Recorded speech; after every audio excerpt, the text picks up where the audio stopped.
Good afternoon, sirs and ma'ams. If you're new here, welcome to The Right View. It's a channel where we talk about conservative ideas in, America, right? First things first, before we get into it, if you could like this video, comment this video, or share this video, I'd really appreciate it. And if you don't feel like doing any of that stuff, just leave an emoji down there. It really helps the algorithm. In today's episode, we're going to talk about the Dunning-Kruger effect and why I believe all of these protests are popping up all around the great United States of America. Stand by.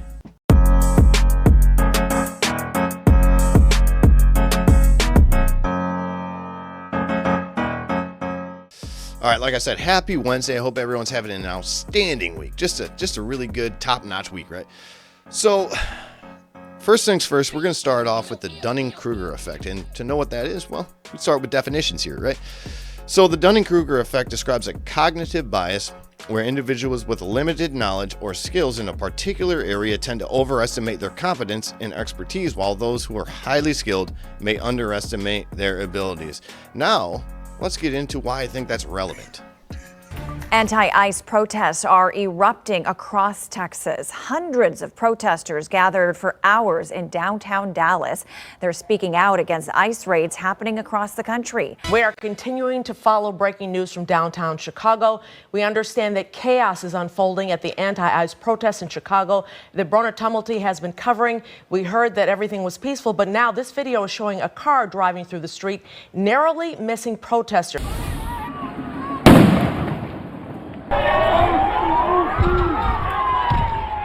Police in Santa Ana now say that 11 people were arrested as anti-ICE protests expanded into Orange County following a number of immigration raids on Monday. Crowds gathered outside the federal building in Santa Ana Monday afternoon and continued to grow hours later. ICE raids are a big issue for Floridians, too. Hundreds of people came out today to Tampa City Hall to demonstrate for hours in solidarity with those protesters in L.A.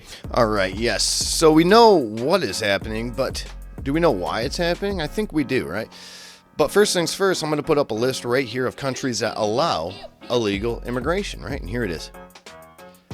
Yeah, none. No countries allow illegal immigration, right? So all countries formally disallow illegal immigration. That is entering, staying, or working in the country without proper authorization. It is illegal under the law of every sovereign nation. So why are people so upset that the United States is enforcing immigration codes? Well, in order to do that, we have to see what has changed with enforcing immigration codes in the United States, right? And to fully know what has changed with immigration, we have to hear from President Barack Obama and President Bill Clinton. There are actions I have the legal authority to take as president, the same kinds of actions taken by Democratic and Republican presidents before me, that will help make our immigration system more fair and more just. Tonight, I'm announcing those actions. First, we'll build on our progress at the border with additional resources for our law enforcement personnel so that they can stem the flow of illegal crossings and speed the return of those who do cross over. Second, I'll make it easier and faster for high-skilled immigrants, graduates, and entrepreneurs to stay and contribute to our economy, as so many business leaders have proposed. Third, we'll take steps to deal responsibly with the millions of undocumented immigrants who already live in our country. I want to say more about this third issue because it generates the most passion and controversy. Even as we are a nation of immigrants, we're also a nation of laws. Undocumented workers broke our immigration laws, and I believe that they must be held accountable, especially those who may be dangerous. All Americans, not only in the states most heavily affected, but in every place in this country, are rightly disturbed by the large numbers of illegal aliens entering our country. The jobs they hold might otherwise be held by citizens or legal immigrants. The public service they use impose burdens on our taxpayers. That's why our administration has moved aggressively to secure our borders more, by hiring a record number of new border guards, by deporting twice as many criminal aliens as ever before, by cracking down on illegal hiring, by barring welfare benefits to illegal aliens. In the budget I will present to you, we will try to do more to speed the deportation of illegal aliens who are arrested for crimes, to better identify illegal aliens in the workplace as recommended by the commission headed by former Congresswoman Barbara Jordan. We are a nation of immigrants, but we are also a nation of laws. It is wrong and ultimately self-defeating for a nation of immigrants to permit the kind of abuse of our immigration laws we have seen in recent years, and we must do more to stop it. Okay, now that we know that all countries do not allow illegal immigration, the United States included, let's go over some numbers, right? Because apparently it's wrong if Donald Trump deports illegal immigrants, but not Obama or any Democrat president in the past, right? So totals for the Obama era from 2009 to 2016. According to the Migration Policy Institute, the Obama administration carried out approximately 5.3 million removals and returns combined. Of those, around 3.1 million were formal removals or court-ordered deportations inside the United States. All right, now we head on over to another Democrat president.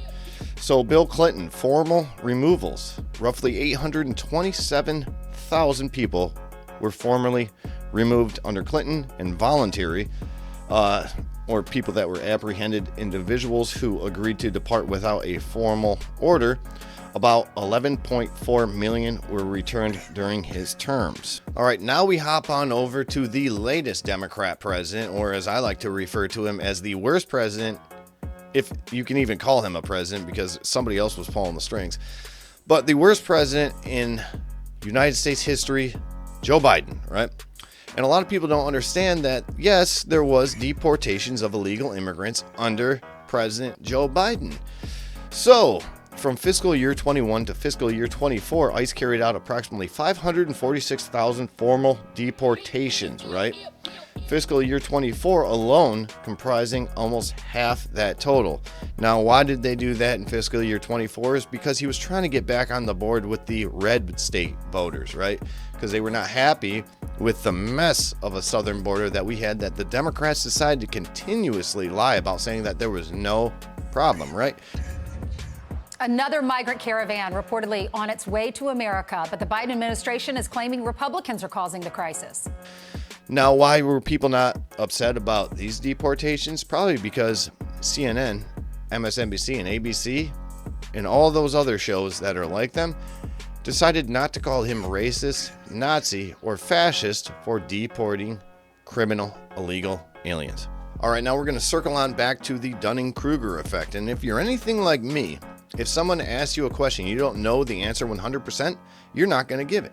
I will tell the person that I don't know the answer to this question, but I will know, and I will give you an educated answer when I know, right? Now, where does the Dunning-Kruger effect fit in here? If you've watched the TV lately, right, or any independent journalism, any interview on the street, you realize that the Democrats all have the same exact answer to the questions that they're asked, right? Like, why should these illegal immigrants stay here? Well, because if they don't, it's racist, right? Is Donald Trump a good president? No, he's a fascist, he's a dictator, and he's a Nazi. Can the United States afford to have and house illegal immigrants and pay for all their benefits, including healthcare, education, food, and money? Well, the Democrats say yes, there's enough to go around. Is Abrego Garcia an MS-13 gang member that was involved in human trafficking? Well, the Democrats say no, he was a simple Maryland man and worked as a contractor. Are Republicans good people? Well, the Democrats say no, they're full of white supremacists, Uncle Toms, bigots, Nazis, and fascists. San Antonio's Jessica Headley. And I'm Ryan Wolf. Our greatest responsibility is to serve our Treasure Valley. Because there's been a lot of really fascist responses to protesting under this administration. What do you think of Donald Trump? I think Donald Trump is a fascist who does not care about democracy in any way, shape, or form. Communities. The El Paso, Las Cruces communities. Eastern Iowa communities. Mid-Michigan communities. We are extremely proud of the quality, balanced journalism that CBS 4 News produces. The reason we all have fascism walking up to our doorsteps is because racism was allowed to run rampant in the United States. But we are concerned about the trouble and trend of irresponsible, one-sided news stories plaguing our country. The sharing of biased and false news has become all too common on social media. You've quoted General Milley calling Donald Trump a fascist. You yourself have not used that word to describe him. Let me ask you tonight, do you think Donald Trump is a fascist? Yes, I do. Side stands for freedom, while the other meets the textbook definition of fascism.